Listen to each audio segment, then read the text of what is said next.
नमस्कार, आप देख रहे हैं भारत एक्सप्रेस का डिजिटल प्लेटफॉर्म और मैं हूं आपके साथ आनंद विजय सिंह। आज का दिन जिसका इंतजार हो रहा था सियासत की अगर हम बात करें तो, क्योंकि प्रधानमंत्री नरेंद्र मोदी का नागपुर दौरा ऐसे समय में जब नागपुर में हिंसा हुई थी और हिंसा के बाद का ये पहला दौरा प्रधानमंत्री का नागपुर में संघ का मुख्यालय है और देश का कोई भी प्रधानमंत्री, अगर बात भारतीय जनता पार्टी की हम करें तो दो प्रधानमंत्री भारतीय जनता पार्टी के अब तक हैं।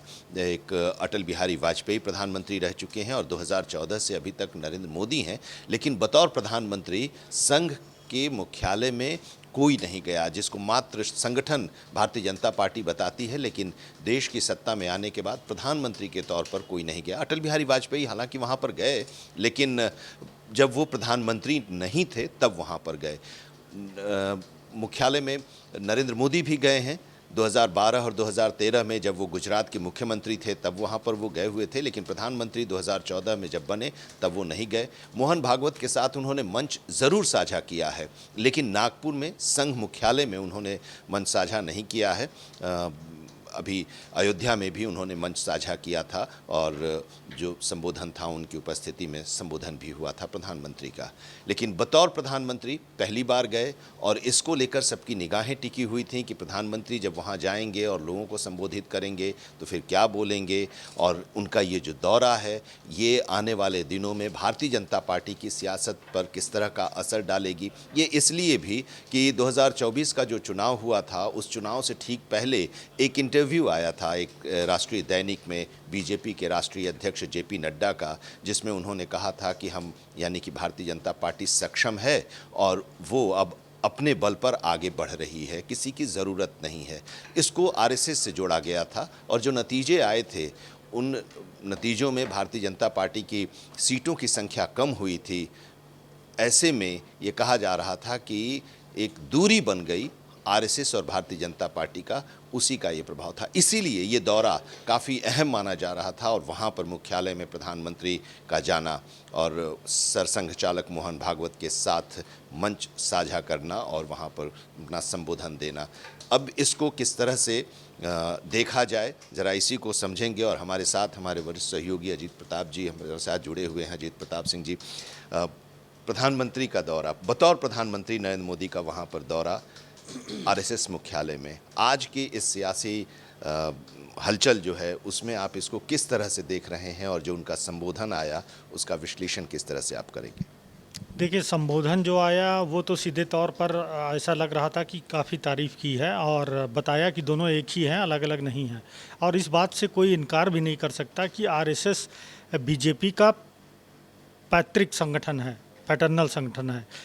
आरएसएस से ही लोग बीजेपी में आते हैं, वरिष्ठ लोग जो है, खास करके कोई भी बड़े नेता का नाम लीजिए तो पहले वो आरएसएस में कार्यकर्ता रहता है, स्वयंसेवक रहता है, फिर बाद में वो पार्टी ज्वाइन करता है। खुद नरेंद्र मोदी 1987 में जब आडवाणी जी अध्यक्ष बने तब वो आरएसएस से गुजरात में आए संगठन मंत्री के तौर पर। तो आरएसएस पैटर्नल संगठन है, वहीं से बीजेपी में लोग आते हैं। जहाँ तक दोनों के बीच संबंधों की बात है तो पिछले साल चुनाव हुआ लोकसभा का 2024 में, और जिसका जिक्र आपने भी किया कि जो अध्यक्ष हैं बीजेपी के जेपी नड्डा, उन्होंने एक बयान दिया और ये कहा कि हमें चुनाव जीतने के लिए आरएसएस की ज़रूरत नहीं है, बीजेपी अब अपने दम पर चुनाव जीत सकती है। उसके बाद काफ़ी चर्चाएं हुई, बहुत चर्चा हुई कि आखिर ये बयान क्यों दिया गया है, क्या दोनों के बीच में सब कुछ सही नहीं है। और बाद में चुनाव के बाद जो नतीजे आए आप देखिए, लगभग 20% सीटें जो है घट गई। यानी जब बीजेपी 300 के आसपास सीट रहती थी, 300 से ज़्यादा 240 पे सिमट गई। नारा उसका था कि 400, अब की बार 400 पार। तो कहीं न कहीं इसे ऐसे रूप में देखा गया कि आरएसएस ने बहुत अधिक जो भूमिका निभानी चाहिए थे चुनाव में, लोकसभा चुनाव में, उसने अपने हाथ खींच लिए और जिसकी वजह से बीजेपी पीछे आई। मतलब सरकार तो बनी उसकी सहयोगियों के साथ, लेकिन उसकी सीटें 20% कम हो गई। और अगर बात करें तो आज के दौर में बीजेपी में अब नया अध्यक्ष आने वाला है और आरएसएस की काफ़ी भूमिका है उस अध्यक्ष में। अभी तक तय नहीं हो पाया, पिछले 6 महीने से कवायद जारी है कि कौन बनेगा, वसुंधरा राजे बनेगी, शिवराज चौहान बनेंगे, कोई और बनेगा। तो ये अभी तय नहीं हो पा रहा है क्योंकि ऐसी चर्चा है कि प्रधानमंत्री का पद बीजेपी का होता है और अध्यक्ष का पद आरएसएस की सहमति से होता है। तो आरएसएस ने अभी सहमति नहीं दी, या जिन पदों को जिनका नाम सुझाया आरएसएस ने वो इनको स्वीकार नहीं है, नरेंद्र मोदी को या बीजेपी को या अमित शाह को, क्योंकि अब तो पार्टी इन्हीं के इधर सीमित हो गई है। तो अध्यक्ष का चुनाव एक बड़ी वजह है, और बयान को लेकर दूरी बनी थी, इससे कोई इनकार कर ही नहीं सकता। तो बयान के बाद दूरी मिटाई गई। दूसरा, अध्यक्ष में दोनों की सहमति से जो चेहरा आना चाहिए, ऐसा ना लगे कि विवाद बढ़े और आरएसएस अपनी पसंद का कोई ऐसा व्यक्ति ले आए जिसका फिर नुकसान हो। तीसरी चीज़ कि बंगाल में भी चुनाव होने वाले हैं कुछ महीनों के बाद।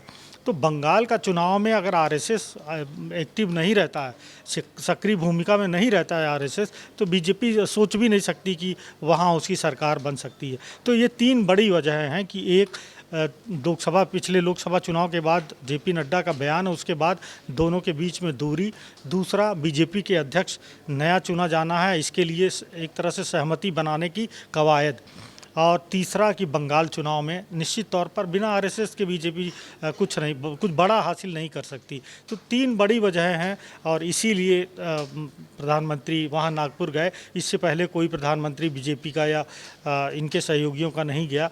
और चूँकि माना जाता है कि काफ़ी समय ऐसा भी आया कि बीजेपी कभी कभी मतलब अपने आप को आरएसएस से तोड़ती हुई कि नहीं, आरएसएस की वजह से नहीं है हम, और जैसा कि बयान भी आया, तो सीधे तौर पर नहीं जुड़ना चाहती। लेकिन अब ऐसी मजबूरी है कि शायद मजबूरी में प्रधानमंत्री को जाना पड़ा है। और आगे अब देखिए किस तरह से आरएसएस का सहयोग रहेगा, किस तरह से उसकी भूमिका रहेगी, तो वो अध्यक्ष चुनाव पे ही पता चलेगा। और अध्यक्ष का चुनाव अगर सहमति से होता है तो निश्चित तौर पर फिर आगे चाहे बंगाल विधानसभा चुनाव हो, बिहार में अभी है, दोनों में फ़ायदा निश्चित तौर पर होगा बीजेपी को। अब जो एक अभी की राजनीतिक तस्वीर है सामने, महाराष्ट्र से औरंगज़ेब का मामला शुरू हुआ, नागपुर में जो पहले कभी ऐसा नागपुर में नहीं हुआ था, जो हिंसा हुई, और फिर वहाँ से सांसद और जो विधायक हैं वो दोनों पावरफुल हैं, नितिन गडकरी और ख़ुद मुख्यमंत्री हैं वहाँ पर। उसके बाद ये हिंसा हुई, उस हिंसा के बाद प्रधानमंत्री का ये दौरा, और फिर उससे पहले एक और बयान जो कि अब राणा सांगा को लेकर समाजवादी पार्टी के सांसद का जो बयान आया, उसको लेकर चारों तरफ सियासत गरमाई हुई है। तो ऐसे में ये उम्मीद की जा रही थी कि जब आरएसएस के मंच पर होंगे, मुख्यालय में होंगे प्रधानमंत्री, तो ज़रूर इस पर कुछ बोलेंगे।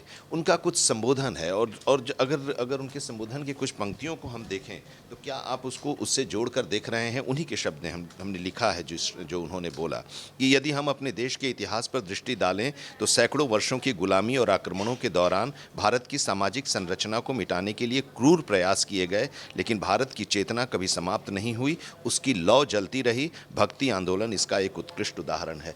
ये वर्तमान परिदृश्य से जोड़कर संकेतों में प्रधानमंत्री ने कुछ बोलने की कोशिश की है, इसको इस रूप में देखा जाए? बिल्कुल, देखिए साफ तौर पर नहीं बोला, लेकिन इशारा उधर ही है। और चूंकि लोकसभा चुनाव में जब बीजेपी की सीटें कम हुई तो ये माना गया कि आरएसएस की सक्रिय भूमिका नहीं थी। और आरएसएस की सक्रिय भूमिका सिर्फ बयान की वजह से नहीं थी कि जेपी नड्डा ने बयान दिया कि नहीं हम अकेले चुनाव जीत सकते हैं।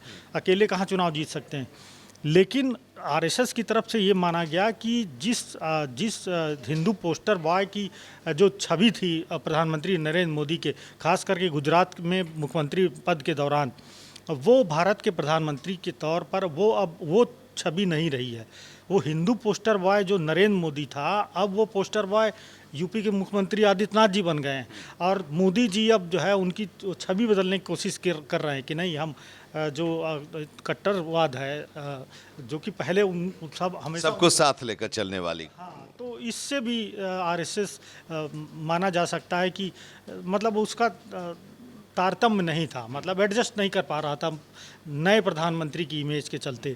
और शायद यही वजह है कि हाल ही में इस तरह से पूरे देश में खैर माहौल है, महाराष्ट्र में, उत्तर प्रदेश में, और ये तो राजनीति है, सियासत है, ये तो होती रहेगी।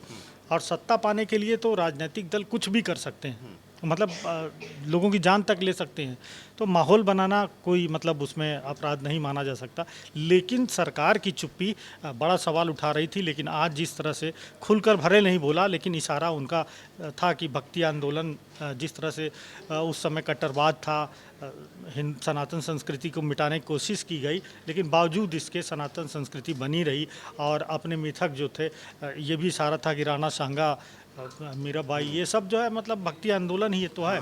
तो उसी की चर्चा कर कर एक तरह से बोलकर ये जताने की कोशिश की गई कि नहीं, हम जो है बदले नहीं हैं, हम वही हैं, ज़रूरत आने पे हम फिर से मतलब उन वोटर्स को, उन लोगों को संबोधित और एड्रेस करने की कोशिश भी की जो मोदी के साथ 2014 में खड़े थे, 2019 में खड़े थे और कमोबेश 2024 में भी खड़े, वो आगे भी खड़े रहे भारतीय जनता पार्टी के साथ। इसीलिए स्वयंसेवकों की भी उन्होंने तारीफ की कि सेवा भाव ही उन्हें ऊर्जा प्रदान करती है। ये बात भी स्वयंसेवकों के लिए कही।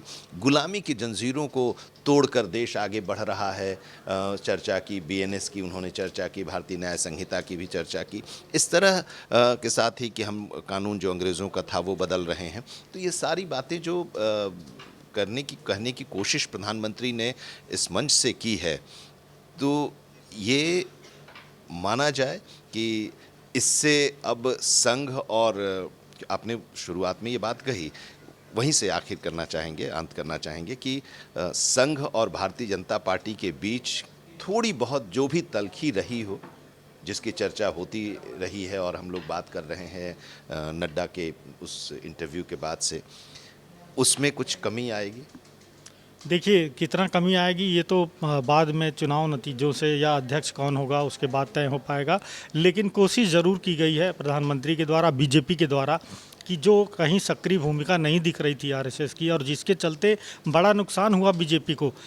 हर आदमी यही चुनाव, अगर लोकसभा चुनाव के दौरान आपको याद होगा तो हर कोई यही समझ रहा था, सारे सर्वेस भी बता रहे थे कि बीजेपी चुनाव जीत रही है। किसी ने नहीं सोचा था कि बीजेपी की 300 से घट के 240 में, यानी पूर्ण बहुमत भी नहीं जुटा पाई, ये किसी ने नहीं सोचा था। तो इसमें ज़रूर जो है आरएसएस की भूमिका थी, मतलब सक्रिय भूमिका में नहीं थे तो अपने आप में उनका जो ताकत थी जो कम हो गई थी। और बिना इस ताकत के बीजेपी बड़ा कोई मुकाम हासिल नहीं कर सकती है। इसीलिए जो तल्खी थी अब मिटाने की कोशिश की गई है। खुद प्रधानमंत्री गए थे तो निश्चित तौर पर चूँकि लोकसभा चुनाव में जब बयान आया तो खुद जो आरएसएस के प्रमुख हैं उन्होंने भी बयान दिया था, उन्होंने काफ़ी कड़ा बयान दिया था। तो कोशिश यही है बीजेपी, हाँ, कोशिश की गई है और उम्मीद है कि शायद ख़त्म हो जाना चाहिए। और कि ये जो राणा सांगा का जो मुद्दा आया, उस मुद्दे के बाद दलित वोटर्स जो हैं, उन लोगों को, दलित वोटर्स जो हैं उनको विपक्ष अपने साथ साधने की कोशिश कर रहा है रामजी लाल सुमन को लेकर। दीक्षा भूमि प्रधानमंत्री गए और उन्होंने कहा कि विकसित भारत का सपना जो है वो अंबेडकर जी का सपना रहा। वहाँ से भी एक संदेश उन लोगों को देने की कोशिश की, क्योंकि 2024 में दलित वोटर्स भी थोड़े से इधर उधर हुए थे भारतीय जनता पार्टी से। देखिए, कांग्रेस के हाथ से सत्ता जाना और बीजेपी के हाथ में सत्ता वापस आना या आना, इसमें सबसे बड़ा जो फेरबदल हुआ है वो दलित वोटर्स का है। दलित वोटर पहले कांग्रेस के साथ थे, आज बीजेपी के साथ हैं। यानी जो दलित वोटर उत्तर प्रदेश में मायावती के साथ थे, वो मायावती के साथ भी नहीं है, वो पूरे के पूरे वोटर जो है बीजेपी के साथ में है।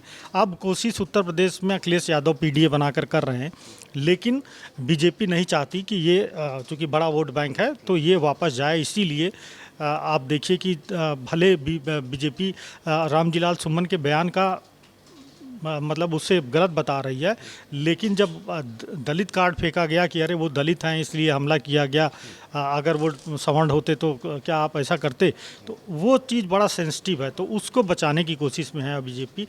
इसीलिए चूँकि नागपुर में आरएसएस वो भी है और दीक्षा भूमि भी है जहाँ पे अंबेडकर जी ने बौद्ध धर्म स्वीकार किया था। तो यही संदेश देने की कोशिश है कि आप हमारे साथ रहिए, हम आपका जो है योजनाएं चली रही उसका फ़ायदा लोगों को मिल ही रहा है। तो ये वोटर बहुत ही सेंसिटिव है। अगर बीजेपी के हाथ से जाता है तो बीजेपी के हाथ से सत्ता भी चली जाएगी।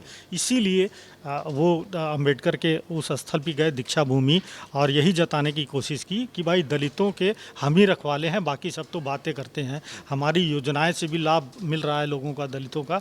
और यही वजह है कि शुरू से आप देखिए अंबेडकर स्मारक बनाया गया दिल्ली में। तो ये सब कोशिशें हैं बीजेपी की कि जो दलित उनके साथ आए तो उनके साथ रहे, और सत्ता उसी के जरिए हासिल की गई है।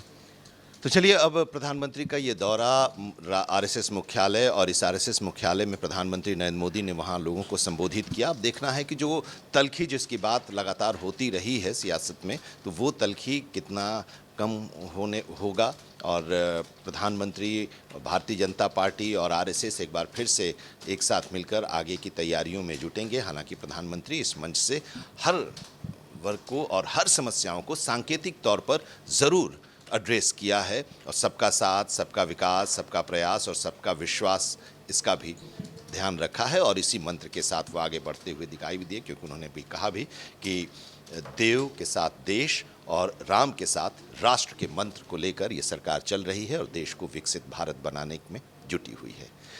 तो ये चर्चा आपको कैसी लगी, और इस विषय पर आप अपनी राय ज़रूर अपने कमेंट बॉक्स में दीजिएगा। फिलहाल आज की इस चर्चा में इतना ही। तमाम खबरों के लिए जुड़े रहिए भारत एक्सप्रेस के डिजिटल प्लेटफॉर्म के साथ। नमस्ते।